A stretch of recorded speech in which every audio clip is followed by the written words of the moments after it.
of the campaign. Not that it's a surprise, but it does change the conversation. It does change how community knows what deal with this. It does change the context. And again, remember, the whole way information laundering works is you just remove context, you strip it bare, and once you're left with whatever nugget that serves your purpose, that's what you present as the main meal, and people eat it up, right? And if you don't put all the other contexts, that seems to work effectively.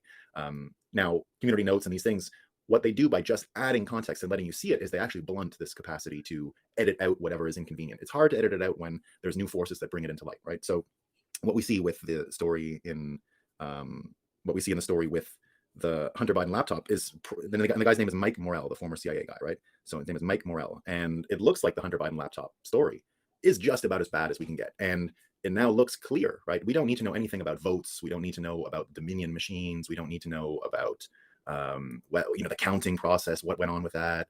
Are the states hiding ballots, or what's going on with that? What's going on in Arizona? What's going on in Georgia? Right? All of that stuff, while important, right? We've said for a long time, because we can't audit the actual election, do we know we had an election, right? So fixating on that problem is one thing, but now understanding that there was this operation beforehand absolutely brings the entire question of what happened during that week, that month, in late October, early November into question, right? As I said, I've wondered and said it out loud before, did we have an election? If you can't count, if you can't audit, if you can't verify, did it happen? I mean, I understand the reality. People went to a place and voted, but was there an election? Going to vote and going through the process of voting and having an actual election are not the same thing. They're not the same thing, right? An election means, and again, this is why I've always stressed that Bitcoiners understand this subject much better than everyone else, because we understand how networks work.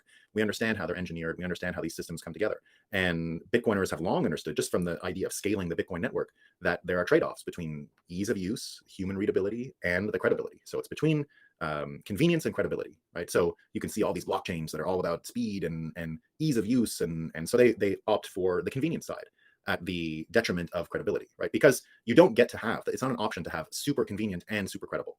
It doesn't exist, right? There's a trade-off, and people who understand blockchains and understand Bitcoin and the engineering trade-offs that went into Bitcoin understand this equation very well. Bitcoin favors, of course, the credibility way more than the convenience. No one is here in this morning having coffee talking about the breakup because we're worried about the throughput of the Visa network. We don't care, right? The capacity of transactions of the new FedNow system is not really what gets us excited in life. That's not really what we're after as far as change and making a better world. What we're after is credible money, not convenient money, credible money. So it has nothing to do with the throughput of Bitcoin.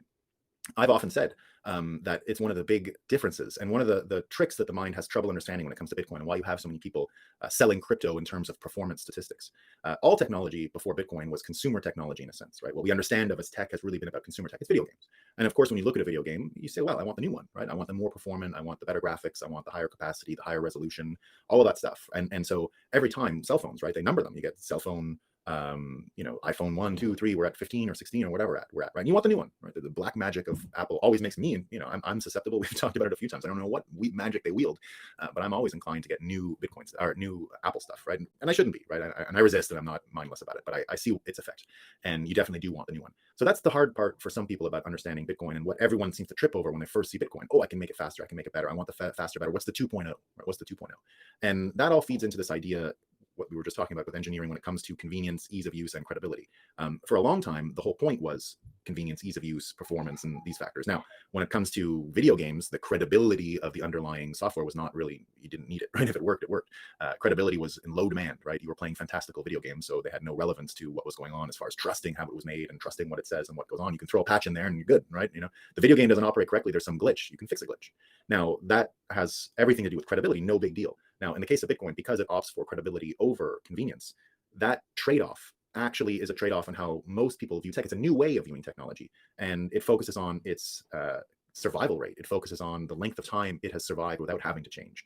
And the whole aspect of the credibility is why we like it, right? Because you can trust what's in it, because it hasn't opted for fail fast and break things and the normal consumer tech version of how technology has been commercialized and deployed. Bitcoin is resistant to the normal trend of consumer technology. And it's one reason why it's going on here. One second.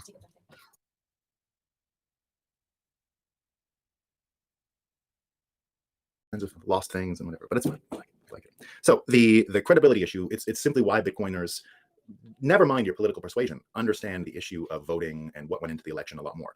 But that's just the technical side of voting, right? If you prime the engine beforehand with something like the Hunter Biden scandal, which happened in the days before the election, of course it had an influence. Now, we don't have to measure the influence to know that it affected the election. It certainly did.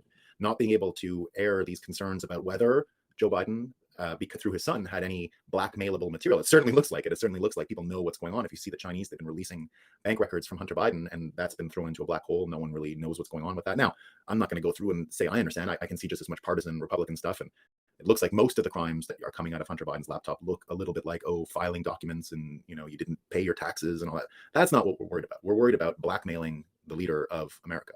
And the interesting thing that it does for Bitcoiners, and I've mentioned this regularly, right, that this concept of the president being the leader of the free world becoming a joke and becoming humorous is so great for Bitcoin, because it really starts edging us into persuading people about the separation of money and state. If you get a guy like Joe Biden, who is now in charge of the economy, and this is what they're doing. Here's a new story about what's happening right now, right? Now, I don't mean this to be a technical conversation. Again, we're not in consumer tech. We're in the world now of psychology and credibility and momentum and enthusiasm. So you get Joe Biden, the steward of the gondola, right, sitting there. And what has he decided to do at this point in time? Well, they're upset about the metal content in coins. Right now, we've talked about in the 1960s, the coins were actually made of silver. I, at a arcade once, got, you know, you used to give them $10 and you get a roll of quarters. And that's how you play the machines, right? A roll of quarters equals $10. And you get a roll of quarters, you chuck them in the machine. I remember I got a roll once and I was like, these feel strange. What's the heck's going on here? They're all silver quarters, brand new. Well, never been used, but they were from the last time we had silver money in America in the 1960s. So I got a roll. I kept them, right? I have a pretty nice collection of silver coins and silver dollars and all that stuff. I collected those when I was a kid. And so the metal content from there started to get changed. Well, what are they doing now? Here's Wall Street. Here's the CNBC article. New bipartisan bill will let the U.S. Mint alter the metal content of coins to save money. Again, Wall Street Silver adds, this is the path the Roman Empire went down. Reduce the metal content of coins, make the money worthless. This is late stage empire stuff. None own enough silver and gold. Get it while you still can. And he goes through the history of it. So quarters until 1964 were 90% silver, 10% copper. Now they're 91% copper and 8% nickel. So what they're going to do is add more nickel, I guess, and see how that goes. And then what he says is, and here's the trend, and here's where the persuasion becomes interesting, right? That the next step is to just put in digital zero metal worthless currency CBDCs. And he writes, if they go 100% digital with no limit on the number of CBDC dollars that they can create, then there is a path to hyperinflation. Our politicians don't know how to control spending, debt, or entitlements. This type of monetary system we are heading towards is doomed to failure. What we've been saying here for a long time is that the future of the US dollar is exactly what it sounds like. Fiat money became political money in the since the economic crisis. It became purely political money. We've said what fiat really means. It means to speak, to decree, to declare, to use words, to define by words. I think it just becomes the actual implementation of policy. And by that, the easiest way to understand it is it's food stamps. Food stamps are a type of political money. They are there to achieve policy objectives. And so there is a whole way to understand the US dollars as a form of UBI subsidy for folks and a type of CBDC all rolled into one. And that looks like more and more a credible future. Now, if that happens, there's an actual interesting byproduct that can come of that, in that the political dollars end up becoming referenced by something else, because not everyone wants to save these food stamps. No, you're not going to get food stamp saving, right? No one is going to pay and hoard their wealth in food stamps, especially not the energy companies, who are the real perpetrators of the Nord Stream pipeline, right? And by that, I mean they're the real responsible parties, and that they backstopped what was going on. The American energy companies had to say to the US military, whoever specifically blew up the pipeline, that they could supply energy to Europe in order to avoid catastrophe. So that fact is super important when analyzing what went on with the situation over there. So are these energy companies going to turn around and say, oh, I'm going to save food stamps? No, they're not going to save food stamps, right? They're going to want to save money, which is Bitcoin's big in. If Bitcoin becomes a psychological reference rate for energy companies, we're in hyper-Bitcoinization. We are in an era of the Bitcoin standard. And it doesn't mean that every single person has to hold Bitcoin. Unfortunately, there was a time in my life when I believed we had to get it in everyone's pocket, and we would be successful. We will one day, but it's not in the next 3-4 years. Getting it into every energy company's balance sheet seems to be the more direct route to getting a real change in society and to separating money and state. Now, it creates a Russian oligarch situation where the energy companies become disproportionately powerful vis-a-vis the state.